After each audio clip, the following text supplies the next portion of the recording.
तो हेलो दोस्तों, आज हम लोग शुरू करने वाले हैं जैक बोर्ड के ज्योग्राफी चैप्टर के पहला चैप्टर को हम लोग शुरू करने वाले हैं, जो कि संसाधन है। जो चैप्टर का नाम है संसाधन, जिसमें से हम लोग इंपॉर्टेंट एमसीक्यू को आज करने वाले हैं, जो कि आपको एग्जाम में बहुत सारा हेल्पफुल हो सकता है। तो चलिए हम लोग क्वेश्चन की ओर बढ़ते हैं और आपको बताते हैं कि टॉप क्वेश्चन क्या है जो कि संसाधन चैप्टर से आ सकते हैं। तो ठीक है, तो चलिए हम लोग फटाफट क्वेश्चन को शुरू करते हैं।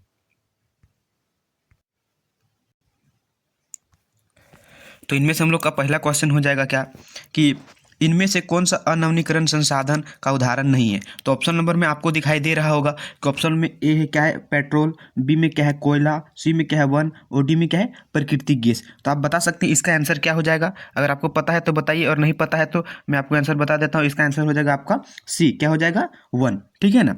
दूसरा नंबर का क्वेश्चन क्या बोला गया है कि लद्दाख में पाए गए यूरेनियम का उदाहरण क्या है। ए नंबर का ऑप्शन क्या है वास्तविक संसाधन, दूसरा क्या है समयप संसाधन, तीसरा क्या है नवीनीकरण संसाधन, चौथा क्या है सर्वव्यापक संसाधन। अगर आपको इसका आंसर पता है तो बताइए, अन्यथा मैं आपको इसका आंसर बताता हूँ। तो इसका आंसर आपका हो जाएगा सर्वव्यापक संसाधन। क्या हो जाएगा सर्वव्यापक संसाधन। साथ ही साथ दोस्तों आप अपने नोटबुक में इन सारे क्वेश्चनों को अब क्या कीजिएगा, नोटबुक में नोट डाउन करते हुए चलिएगा। ठीक है ना। तो दूसरा का आंसर क्या हो जाएगा समयप संसाधन। ठीक है,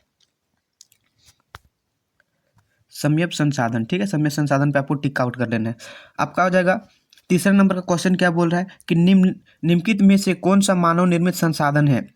ए में कैंसर उपचार की औषधियां, बी झरना का जल, सी उष्ण कटिबंधीय वन और डी इनमें से कोई नहीं। तो इसका आंसर आपका क्या हो जाएगा ए, क्या हो जाएगा इसका आंसर आपका कैंसर उपचार की औषधियां। क्या हो जाएगा कैंसर उपचार की औषधियां। ठीक है ना। तो चलिए हम लोग अगला क्वेश्चन की ओर चलते हैं और आगे आपको बताते हैं क्या है क्वेश्चन हम लोग का। तो अगला क्वेश्चन हम लोग का कि जैव संसाधन होते हैं। ठीक है, चौथा नंबर का क्वेश्चन है कि जैव संसाधन होते हैं। तो जैव संसाधन क्या होते हैं। ऑप्शन नंबर ए पे क्या बताया गया है जीव जंतु से व्युत्क्रमानुपाती। ठीक है, बी नंबर बताया गया है मनुष्य द्वारा निर्मित, सी में बताया गया निर्जीव वस्तुओं से व्युत्क्रमानुपाती और डी में बताया गया कि इनमें से कोई नहीं। तो इसका आंसर आपका क्या हो जाएगा, इसका आंसर हो जाएगा आपका ए नंबर, क्या जीव जंतुओं से व्युत्क्रमानुपाती। ठीक है, 5 नंबर में क्वेश्चन क्या बताया गया है कि निम्नलिखित में से अनवीनीकरण संसाधन कौन सा है। ए सौर ऊर्जा, बी पवन ऊर्जा, सी पेट्रोलियम और डी भूमिगत ऊर्जा। ठीक है, अगर आपको इसका आंसर पता है तो बताइए, नहीं तो भी इसका आंसर हो जाएगा आपका क्या पेट्रोलियम। क्या हो जाएगा पेट्रोलियम। ठीक है, 6 नंबर का क्वेश्चन क्या है कि नवीनीकरण संसाधन का उदाहरण निम्न में से कौन सा नहीं है। ऑप्शन नंबर ए है सौर ऊर्जा, बी है पवन ऊर्जा, सी है कोयला और डी है बायोगैस। तो अगर आपको इसका आंसर पता है तो बताइए, नहीं था मैं बताता हूँ। इसका आंसर आपका हो जाएगा सी, क्या हो जाएगा कोयला। क्या हो जाएगा कोयला। ठीक है, आंसर क्या हो जाएगा इसका। साथ ही साथ अपने नोटबुक में इसको नोट डाउन करते हुए चलिएगा। ठीक है, 7 नंबर का क्वेश्चन क्या है वैसे संसाधन जिसका एक ही बार उपयोग संभव हो और भंडार सीमित हो कहलाता है। ठीक है ना। तो इसका आंसर आपका क्या हो जाएगा। ऑप्शन नंबर ए देखिए नवीनीकरण, बी पुनः नवीनीकरण, सी पुनः रूपयोगी और डी अनवीनीकरण। तो इसका 7 का आंसर आपका क्या हो जाएगा, 7 का आंसर हो जाएगा इसका अनवीनीकरण। क्या हो जाएगा अनवीनीकरण। ठीक है, 8 नंबर का क्वेश्चन क्या बोल रहा है वैसे संसाधन जो सभी जगह पाए जाते हैं वो कहलाते हैं क्या। स्थानीय, बी सर्वव्यापक, सी सीमित या क्षयशील। क्या हो जाएगा जो कि सभी जगह पे पाया जाता है।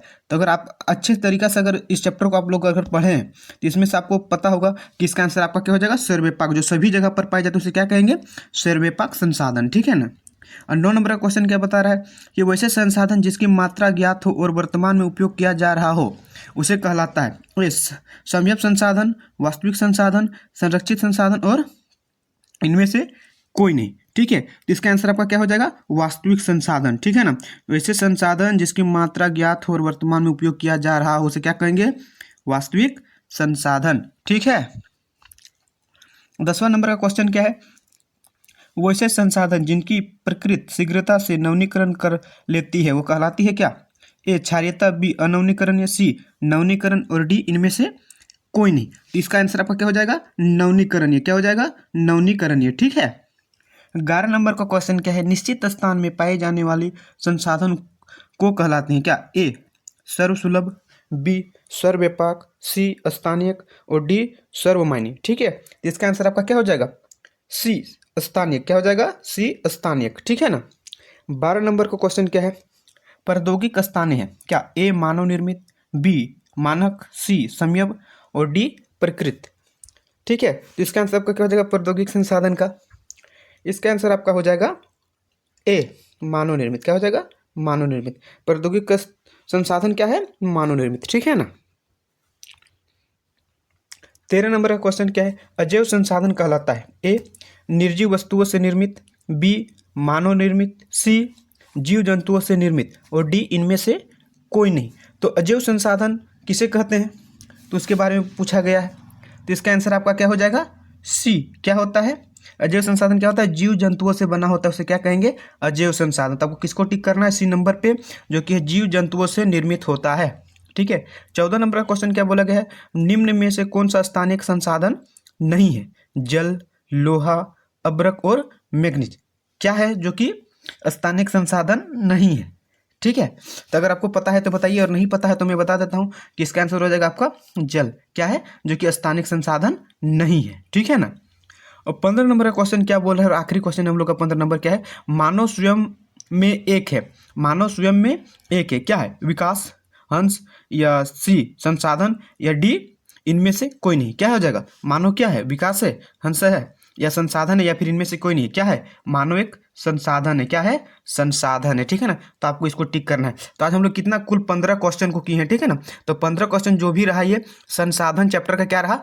इंपॉर्टेंट रहा। ठीक है ना। तो आप अपनी इसको नोटबुक में नोट डाउन कर लीजिएगा, ताकि एग्जाम के समय पढ़ने में आपको काफ़ी हेल्पफुल हो। ठीक है। तो अगर वीडियो आपको अच्छा लगा हो तो चैनल को सब्सक्राइब जरूर कीजिएगा।